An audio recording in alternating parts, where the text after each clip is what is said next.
안녕하세요. 네, 소개받은 크리베이트의 박성현입니다. 오늘 테드의 주제가 혁신을 일깨우는 아이디어죠. 그래서 아마 저희를 불러주신 것 같아요. 제가 속한 크리베이트라는 곳은 크리에이트 플러스 이노베이트의 합성어입니다. 아마 뭔가가 있을 거다라고 기대하실 것 같습니다. 게다가 크리베이트에서 일하시는 분들을 아이디어 컨설턴트라고 부릅니다. 정말 뭔가가 있을 거라고 기대하셨을 것 같은데요. 저희가 밖에 나가서 아이디어 컨설턴트입니다 라고 소개를 드리면 대뜸 이렇게 물어보세요. 야, 그런 직업이 세상에 있냐? 그러면 아이디어를 내는 비법을 좀 알려달라. 예, 오늘 여러분께 아이디어 내는 비법에 대해서 말씀을 드리도록 하겠습니다.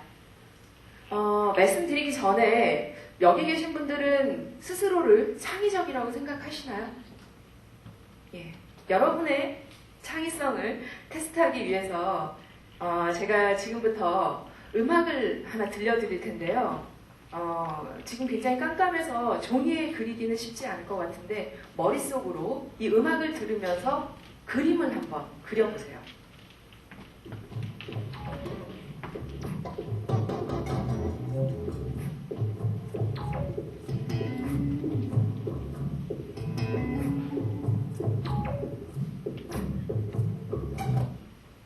예, 조금 더 시간을 드리면 잘 그리실 수 있을 텐데 예, 시간 관계상. 머릿속에서 그림이 좀 잘 그려지십니까? 네. 저희가, 창의력 워크숍 같은 것들을 가서 사람들에게 음악을 들려주고 그림을 한번 그려보라 라고 요청을 드리면 굉장히 어려워하세요. 그런데 그 중에 몇 개 저희가 그림을 골라봤는데 한번 같이 보시죠. 예. 음악 자체를 이렇게 그냥 느낌 가는 대로 그 필 충만하게 해서 그리시기도 하고요. 예, 어머니의 자궁이 생각난다라고 그려주신 분도 있고 이렇게 부엌에서 요리하는 부엌이 연상된다라고 하시는 분도 계세요. 여러분들은 어떤 그림이 연상되셨습니까? 아까 제가 드린 여러분 스스로는 창의적이라고 생각을 하세요? 아마 이 중에 어떤 분들은 난 머릿속에 하나도 안 떠올랐는데 어떡하지? 라고 생각하시는 분도 계실 것 같아요.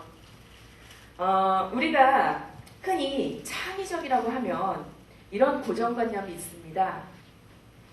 왠지 양말은 짝재기로 신어야 될 것 같고 또 그림을 붓으로 그리는 게 아니라 뭔가 이렇게 그 온몸에 칠해서 대굴대굴 구르거나 혹은 물감을 입에 머금고 푹푹 내뿜으면서 그 정도는 돼야 창의적이라고 생각하시는 것 같아요.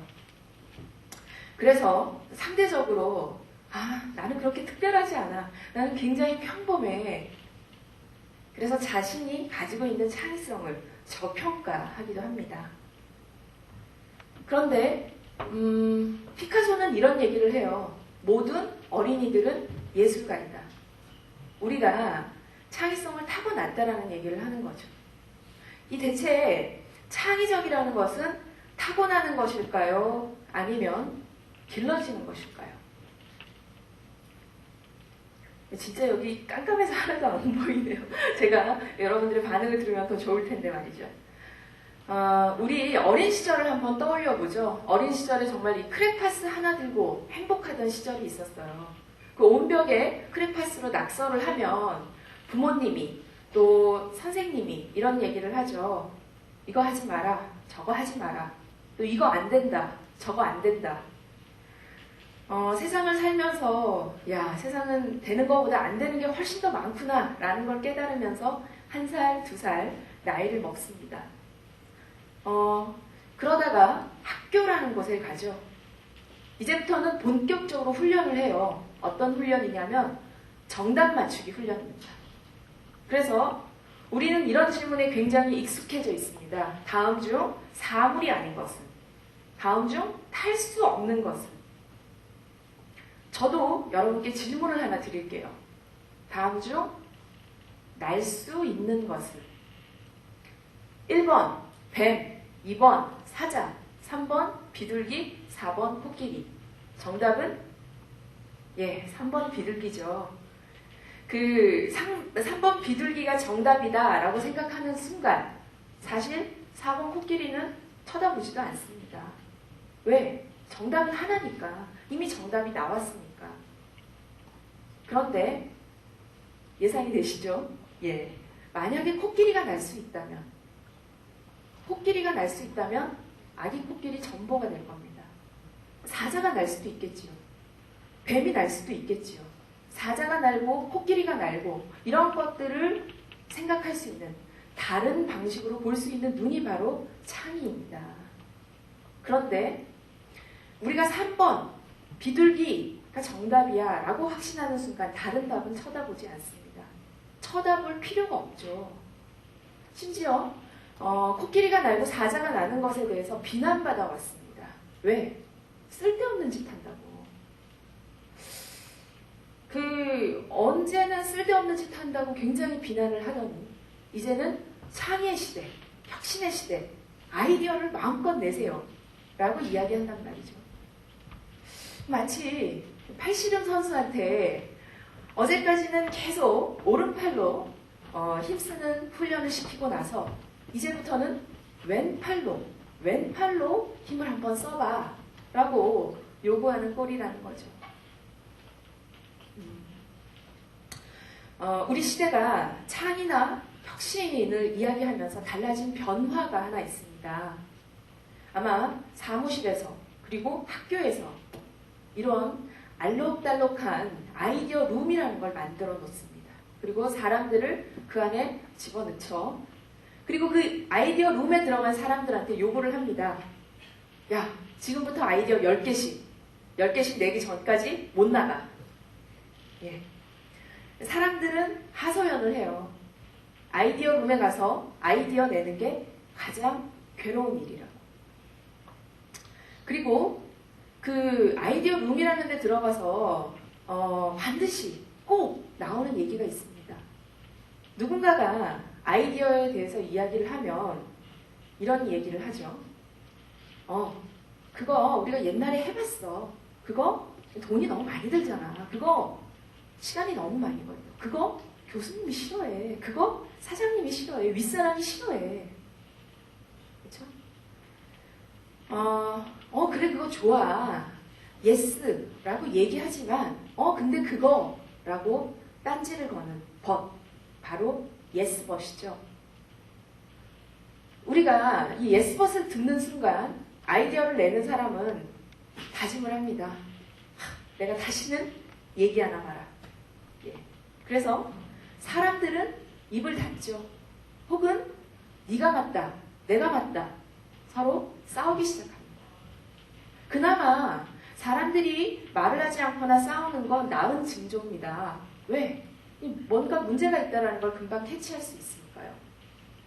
정말 문제가 되는 것은 새로운 이야기는 나오지 않고 계속 안전한, 틀리지 않은 아이디어만 나오는 겁니다. 어떻게 될까요? 회의 시간은 점점 길어집니다. 그리고 서로를 의심하죠. 우리 팀 왜 이래? 우리가 아이디어를 잘 내기 위해서는 아이디어가 가지고 있는 속성을 좀 잘 이해할 필요가 있습니다. 그 아이디어라는 게 굉장히 연약해요. 그래서 이렇게 굳게 팔짱을 낀 모습을 보거나 혹은 하품을 하는 사람을 보거나 저런 찡그린 표정에도 아이디어는 쉽게 상처를 받습니다. 하물며 yes but이라고 얘기하는 순간 아이디어는 그 자리에서 즉사해버립니다. 우리가 흔히들 이런 얘기를 하죠. 될성 싶은 나무는 떡잎부터 알아본다. 그런데 아이디어는 그렇지 않은 것 같아요. 아이디어는 그 떡잎만 봐서는 될성 싶은 나무가 될지 아닐지 알 수가 없습니다. 그래서 우리는 아이디어의 싹을 잘 보호하고 길러줄 필요가 있어요. 그래서 yes but 절대로 하지 말아야 되겠죠. 방법은 생각보다 간단합니다. 이렇게 예스버 딱지를 만들어서 우리 팀 그거 예전에 이건 경쟁사에서 이미 한 거야. 혹은 이거는 돈이 너무 많이 들어. 예산을 초과했잖아. 이거는 시간이 너무 많이 걸려. 시간이 너무 많이 걸려. 라고 얘기하는 사람한테는 이렇게 마스크를 씌워버리는 겁니다. 얘기하지 말라는 거죠. 계속 붙이고 해요. 예. 예. 이렇게 예스벗을 이야기하는 것은 사실 이 예스벗을 얘기하는 사람들이 굉장히 성격 파탄자 혹은 나쁜 사람들이어서 그러는 게 아닙니다. 우리는 어떤 아이디어에 대한 이야기를 듣자마자 머릿속에서 거의 반사적으로, 거의 자동적으로 판단하기 시작합니다. 그리고 분석하기 시작합니다. 그리고 나서 그 분석의 결과를 이야기합니다. 그게 바로 예스벗이에요. 그런데 앞서서 살펴봤듯이 아이디어라는 것은 너무너무 연약해요. 그래서 우리는 이 예스벗 딱지를 통해서 우리의 아이디어를 잘 보호해 줄 필요가 있습니다. 워크샵에서 이 예스벗 딱지의 위력은 생각보다 굉장히 강력합니다. 어떤 분들은 아이디어를 얘기할 때 내가 일단 이 예스벗 딱지 하나 붙이고 시작할게 이렇게 말씀하시는 분도 계십니다. 자신이 예스벗을 이야기하고 있다는 것을 인정하는 거죠. 또 어떤 분은 옛날에 그거 우리가 어디서 본 것 같은데? 라고 얘기를 합니다. 예전 같으면 바로 그 아이디어는 그 자리에서 즉사했을 거예요. 그런데 이제는 그런데 말이지 예스벗 딱지를 받지 않기 위해서 어떻게 하면 이걸 살릴 수 있을까? 살릴 수 있는 방향에 대해서 이야기를 합니다. 자, 우리가 심리적인 창의적인 환경을 구축하기 위해서 아이디어 룸도 중요하지만 바로 이 심리적인 환경을 잘 구축하는 것이 필요합니다. 아이디어 룸에 다시 돌아가서 아이디어 룸에 들어가면 또 이런 얘기를 반드시 합니다.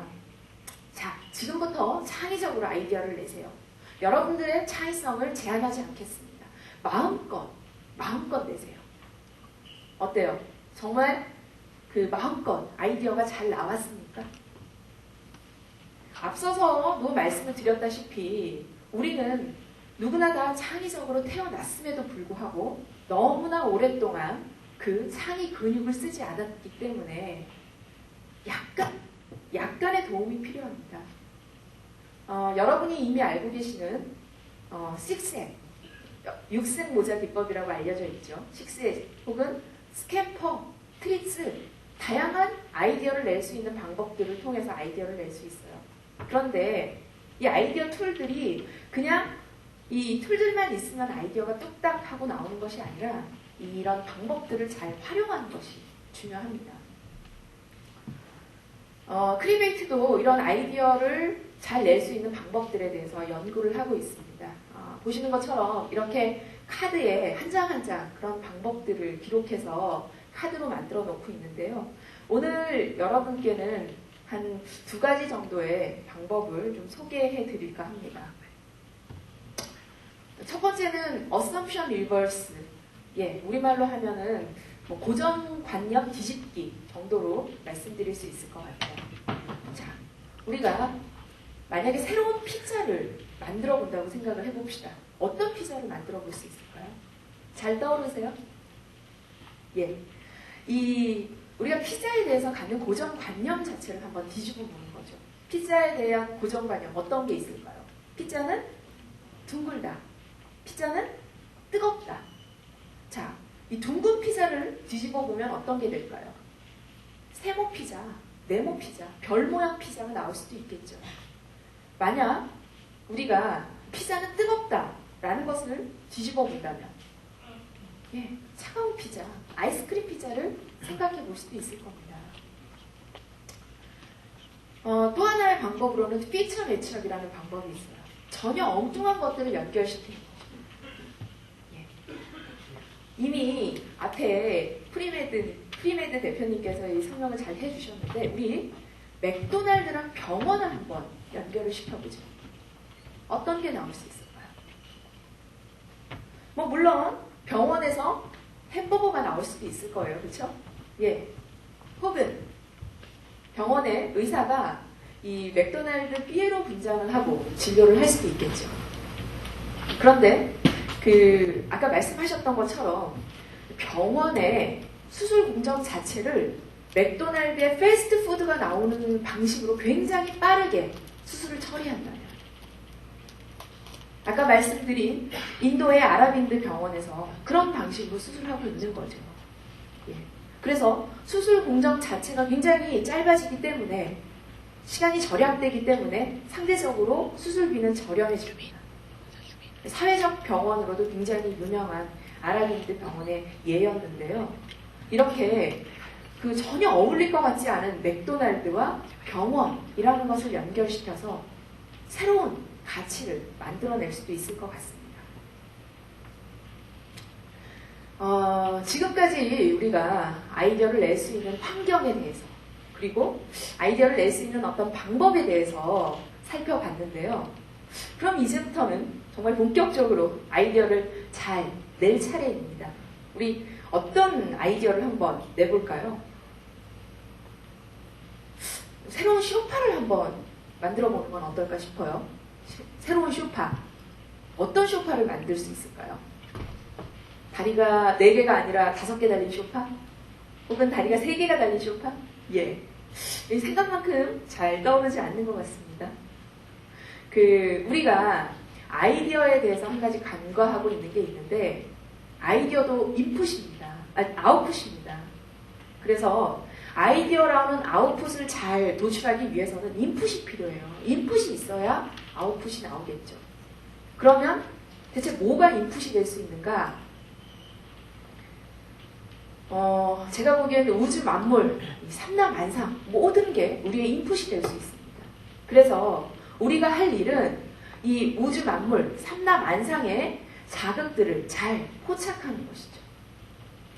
가장 좋은 방법은 카메라 하나 들고, 녹음기 하나 들고, 스케치북 하나 들고 밖으로 나가는 겁니다. 저희 식구들이 포착해온 장면들을 좀 보시겠습니다. 뭐가 보이세요? 쓰레기가 보이죠? 여기도 쓰레기가 있네요. 여기도. 네. 사람들이 참, 그쵸? 예. 몰지각합니다. 예. 그런데, 사람들이 참 몰지각하다라는 거 외에도, 희한하다. 사람들이 뭔가 끼우는 걸 굉장히 좋아하는구나 라는 자극을 포착하실 수도 있을 겁니다. 그런 자극을 포착하셨다면 이런 쇼파를 생각해 볼 수도 있겠죠. 어떤 쇼파인지 상상이 되세요? 예. 이 담요를 끼웠다 뺐다 할 수 있는 쇼파입니다. 사실 지금도 이제 겨울이라 추운데 이 겨울철에 담요는 욕이 나죠. 그런데 이 쇼파에 널브러져 있는 담요를 보는 건 너무너무 괴롭고, 그렇다고 매번 그 담요를 개놓자니 굉장히 귀찮습니다. 이런 재미난 아이디어가 그런 문제들을 해결해 줄 수도 있겠죠. 예. 제가 지금까지 아이디어를 잘 낼 수 있는 환경에 대해서, 그리고 아이디어를 잘 낼 수 있는 방법에 대해서 말씀을 드렸는데요. 아이디어를 잘 내는 거에 있어서 그럼에도 불구하고 가장 중요한 것은 사람이라고 생각을 합니다. 제가 예전에 이 창의 워크숍 같은 데를 가서 아까 했던 것처럼 음악을 듣고 그림을 그리는 시간이었어요. 그런데 자기는 초등학교 이후로는 미술 시간을 너무너무 싫어한다라는 분을 한 분 만날 수 있었는데요. 그분은 아주 평범한 엔지니어 분이었습니다. 그분이 미술 시간을 너무너무 싫어했던 이유는 선생님한테 무척 혼났던 그런 기억 때문이래요.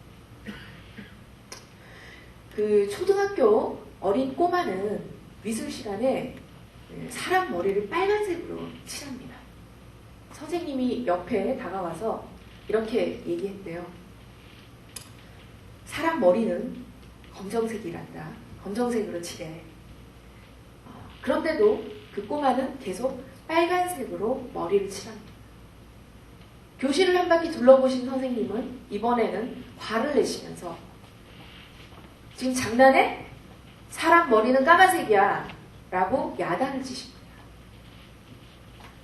사실 그 꼬마는 시골 장터에서 머리가 빨간 사람, 외국 사람을 보고 너무너무 충격을 받았대요. 야, 세상에 머리가 빨간 사람이 다 있구나. 그래서 머리를 빨간색으로 칠했던 거죠. 저는 이 이야기를 들으면서 우리가 비록 창의적으로 태어났음에도 불구하고, 그럼에도 불구하고 우리의 창의성을 그대로 간직하고 산다는 게, 그것을 훼손시키지 않는다는 게 굉장히 어려운 일이구나라는 걸 새삼 느낄 수 있었습니다. 사실 그게 우리의 현실이죠. 예. 그런데 현실을 탓할 수만은 없을 것 같습니다. 그리고 계속 교육만 탓하고 있을 수는 없을 것 같습니다. 우리가 가지고 있는 창의성을 훼손시키지 않고 그것을 잘 발전시키기 위해서는 우리 스스로의 노력도 중요할 거라고 생각합니다. 사실 오늘 이 테드라는 자리도 그런 노력의 일환이 아닐까 싶어요. 제가 이 테드를 말씀을 드리니까 여기 계신 분들 중에서는 야, 내가 테드 같은 거를 어떻게 생각해? 라고 생각하실지도 모르겠어요. 그렇게 거창할 필요는 없습니다. 우리의 일상을 바꾸는 것만으로도 작은 변화는 시작될 거라고 생각을 합니다. 만약 여러분 중에 매번 지하철로 왔다 갔다 하는 사람이 있다면 버스를 타고 다녀보는 건 어떨까요? 매번 버스의 앞유리창만 보던 사람이라면 이번엔 버스의 뒷유리창을 보는 것은 어떨까요? 매번 길을 찾기만 했던 사람이라면 길을 잃어보는 건 어떨까요? 창의도 노력해야 됩니다. 훈련해야 됩니다. 우리가 과거에 국어, 영어, 수학을 공부했던 것처럼 창의도 훈련해야 됩니다. 제가 사실 두서없이 이것저것 굉장히 많이 말씀을 드렸는데요. 오늘 제가 드린 말씀들 중에 다 잊어버리셔도 괜찮을 것 같아요. 그런데 이거 하나만은 꼭 기억해 주셨으면 합니다. 창의도 노력해야 된다.